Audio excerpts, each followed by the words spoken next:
The Grow My Cleaning Company podcast helps owners of cleaning companies just like you to grow your company and yourself so you can make more money and finally get the time and money freedom that probably got you into this business. Discover how to automate and create systems that allow you to grow like crazy without losing control. If you dig the show and want to show some love, subscribe, rate, and review on iTunes. It really helps. Enjoy the show. Hey, Cleaning Nation, it's Lindsay Bjorklund, the Client Happiness Manager here at Grow My Cleaning Company. And today we have a very special episode. Nathalie Campion and I and our whole team is, most of our whole team is on location here in Nashville, Tennessee for our Next Level and Millionaire Mastermind event. So this is the first time we've done a podcast in person together, which is super exciting.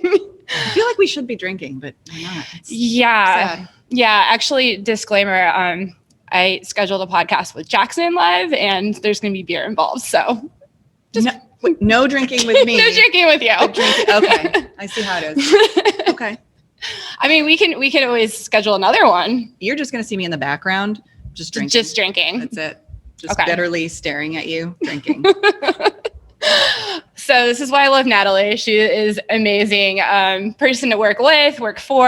And today I kind of wanted to dive into what it was like for you and Mike, because you started Grow My Cleaning Company. It was just you two together, right? Yep. Just us. So tell me what that was like.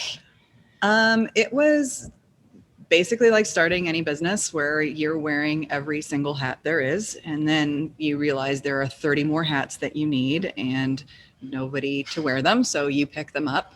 And it was a sharp learning curve, like we were like, okay, let's get this like podcast started. Let's do all of this stuff. And, we were brand new to the whole thing. And, I spent hours upon hours, like cold calling people and like inviting them to be on the show. And everyone was like, what is this pod cart? I don't know what a pod cart is. And I had to explain to them what a podcast was and why they wanted to be on the guest. And they didn't know us from Adam. And that was a brutal process. Yeah. We had a little meeting about podcasts the other day with you and me and Mike, which is a rare meeting to have. And we had a little conversation about, well, how did you used to get podcast guests? And you're just like cold calling. It was rough, but it's intense. Yeah. But now I think podcasting's ubiquitous. So it like people get it. Yeah. And we don't have to cold call anyone. Right. So that's good. Trying to think how long ago was this when you guys started the initial podcast? I want to say like 6, maybe 7 years ago. Wow. Okay. Yeah, it was a while. Okay. While ago. So that shows how much growth this company has gone through. So how long did it take you? And today is kind of a different episode because so much of our business is based around the podcast and kind of like how we've grown our audience and found our perfect clients is based around the podcast.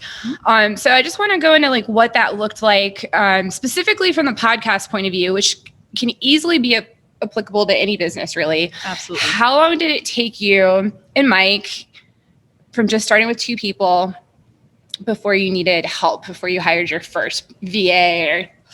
I think, in the very beginning, we really didn't know what was important with the podcast.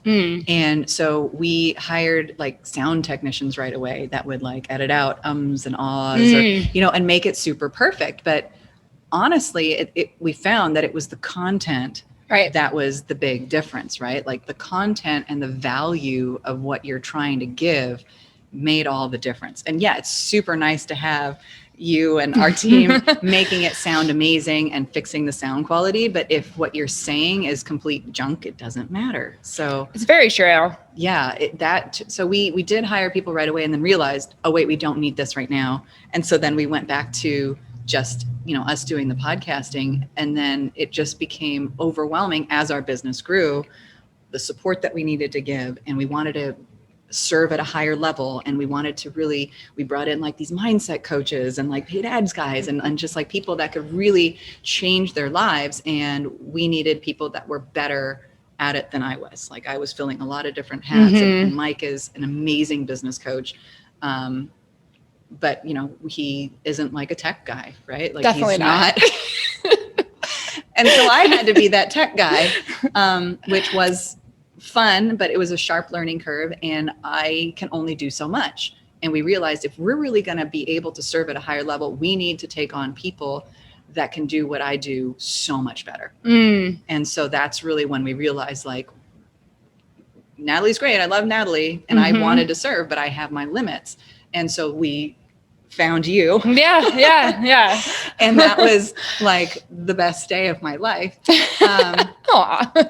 Because Lindsay is 100 times better than I was at what I was trying to do. And not only that, like she found other people and helped us like grow and do things that were not in my wheelhouse, but she excelled at it. And that allowed us to serve at a higher level again and really bring our business from one level to the next. And I never could have done that. And we had to find people like you and like Tracy and Jared and Jackson to just like, to bring it to you guys. And so that was like crucial for us.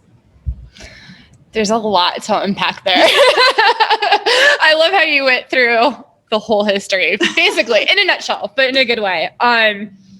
Yeah, see, I'm saying on like 800 times because we're totally doing this off the cuff. Let's be real. We are just chilling after a day with our clients. It's like a bet behind the scenes. Yes. You guys can't see it right now, but we hijacked a podium from a conference room to put you guys on. So yeah. By hijack, we stole. But we will replace. Yeah. So someone could totally just come in on this podcast and yell at us right now. That would be awesome. Yeah. That's why I love Nathalie. We're like, we're in on it together. But anyhow, so back to podcasting, the company. So when you handed off to me, there's a few people in between. It wasn't just like perfect. You woke up one day and I was just like, hello, Nathalie. Never is. Like my dad used to say, through the many to the one. You make me sound like an angel, but I definitely mess up and learn. She is an angel. But what I want to go over even more is what was it like from your end handing stuff over? I know it was a relief, but how did you deal with not just me, but other people on the team took over tasks that you do too? And I feel like a lot of business owners out there deal with this problem where you have the things you like to do and you hold on tight, but you also know it's time for you to let go. Yeah. And the new person might not do it like you do, but they do an okay job. How do you deal with that? Really so there's two things. So there's certain things that I really liked doing, that I didn't want to let go, that I was like, oh, if anyone else does it, they're not going to do it right, which is total head trash. But what we did wrong was try to find one person to replace me. Just because I was wearing all the hats didn't mean that somebody should be wearing all those hats. Right. And so we made a mistake and tried to offload all of my work onto somebody at first. And because that person's human and, has other things to do other than live, eat, breathe, sleep, grow my cleaning company, it didn't work out. And so we're like, okay, let's regroup. What did we do wrong? And we realized that we didn't allocate the jobs to people that they were really good at, right? Like nobody's good at everything. So we're like, okay, so now we need to find somebody else that just does this thing. And then once that person's up and running, we can find somebody else to do this thing and so on. So first person didn't work out. Second person worked out better and it was great, but it just she wasn't loving it. And so then through that process, we found you. Yeah. Who excelled at the task that we were giving you. And then you grew into that. And then you started taking on other stuff. And we've kind of morphed you into our client happiness specialist. Yeah. We just made up a new position. Right. But we're working with like your amazing talents and your specific strengths. And you've really just like, you've knocked it out of the park. And how is it from your perspective? Like, do you feel like we gave you too much in the beginning, or was it like too little, or was it like Yeah, this is something we were actually talking about yesterday in the Millionaire Mastermind meeting. Was someone on the team was asking about handing stuff over to an operations manager and what that looked like, and so I spoke about my experience with you and Mike, and I always joke around with Mike because I'm like, my ad, that the ad to hire me just said virtual assistant. I'm virtual. Well, not today, obviously. We left it very, very vague. Yeah, which is totally fine because my background is actually in operations of tech startups. So I'm used to absolute madness, craziness, insane deadlines. So this was exciting to me. First of all, because everyone was so cool. And I told Mike the other day, I was like, it was too good to be true, right? Like, because, in New York where I live and I worked in person, there's a lot of jerks and there's a lot of fake people. So that being said, from my perspective, it was kind of like easy to start and you guys eased me in.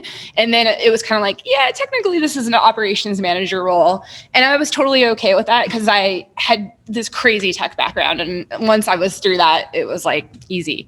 Not to say everything's been easy though. Mike can be a challenge. I'm delightful. But Mike can be challenging. Yeah, you're delightful. But also, Mike, what I like about, and this is totally background stuff, is that he, without ever outrightly saying it, is kind of trains me to have that entrepreneur mindset. I've never had a boss like that. And it's a challenge for me. And I like it because as I've grown, I have my own team under me. And from my perspective, kind of like you, Nathalie, I've had stuff that I like to do that I've held on to. Podcasting. I love podcasting. So Mike didn't hire me to be a podcaster. It just so happened that I have editing experience. I have, hosted my own podcast. I've helped other people chart their podcasts. It's Music just like background too. She's being modest, but it's pretty awesome. You should check her out.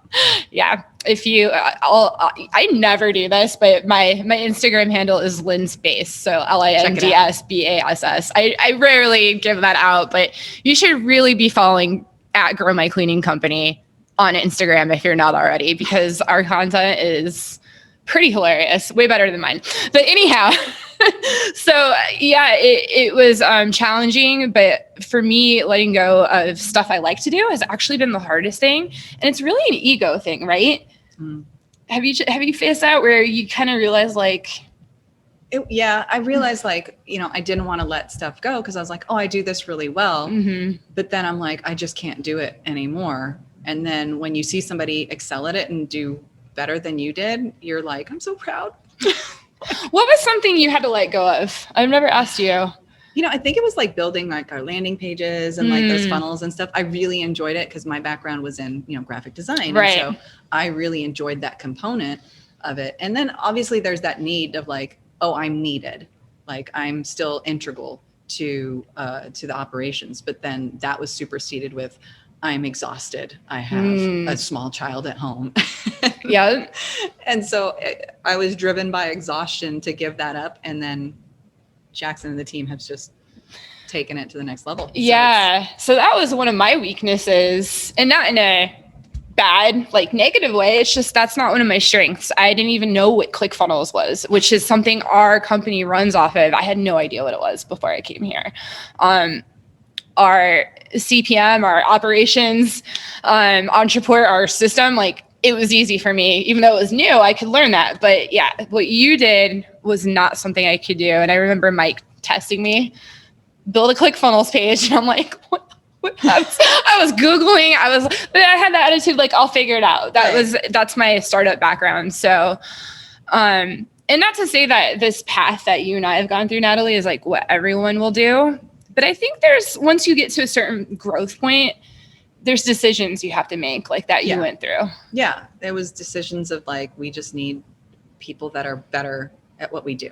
Like Mike has always been a big proponent of that, like hire people that are better, smarter than you and pay them to do it. Like that's, that's part of being an entrepreneur is really knowing it's the value that you give, but it's also your expertise and knowing how to put things together to provide something that is truly exceptional, right? Like you look at like Tony Robbins, like he's an amazing speaker and an amazing coach, but he hires amazing people. Yes. And that's part of his whole thing because he can't do everything by himself. So knowing those people, giving them the tasks that they're going to excel at, and hiring for attitude rather than a specific skill set. Like your attitude, we didn't know your background when we hired you, but your attitude was right. And then you completely surprised us with, oh, by the way, I know how to do everything that you need. We're like, oh, well, that's fantastic. Great. Could have led with that one, but that's fine. We'll figure it out. It just really, it did work out.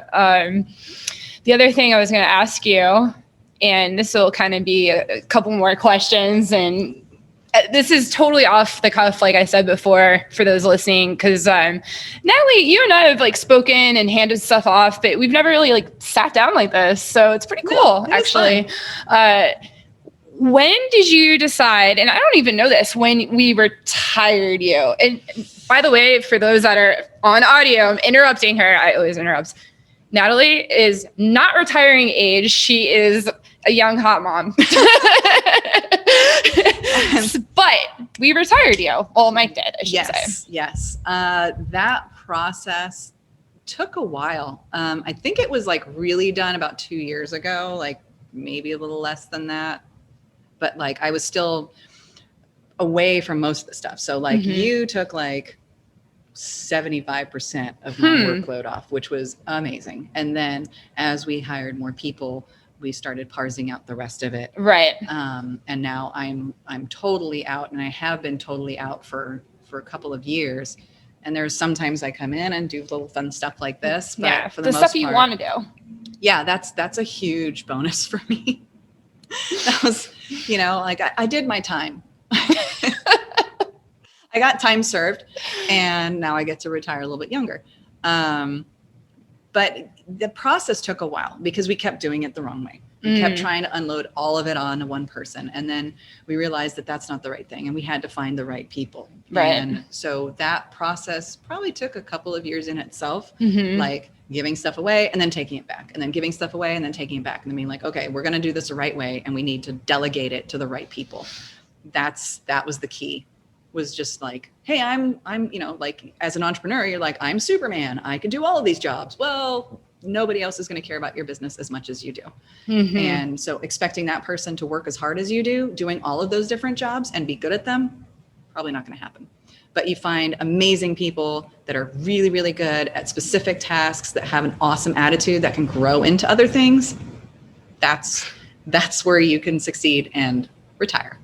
Yeah, Natalie is making me sound like this magical angel, but in reality, even more behind the scenes, because just to totally make this clear, I'm not the one person, like she said, that replaced her. We had to hire accounting because you used to do all our accounting, which is not even related to graphic design in ClickFunnels at all. No. You used to edit the podcast video. I took that over. But now, just to be clear, I have a team of 3 amazing VAs that are under me. And together as a team, we made this podcast you're listening to. So it's multiple levels of, now it's me replicating you, Natalie, except I'm not retiring per se. I'm just taking on bigger thinking for our clients. And,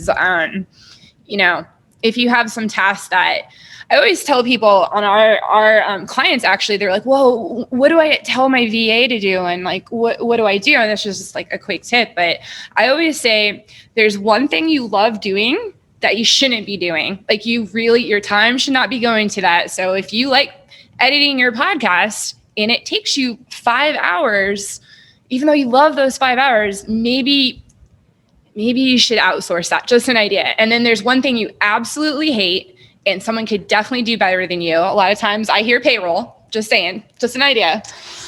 So yeah, just putting that out there. Any closing thoughts, Natalie? Just, know your limits, know when you need help. And sometimes you will surprise yourself in the people that you can get and how fast you can grow when you have the right team supporting you.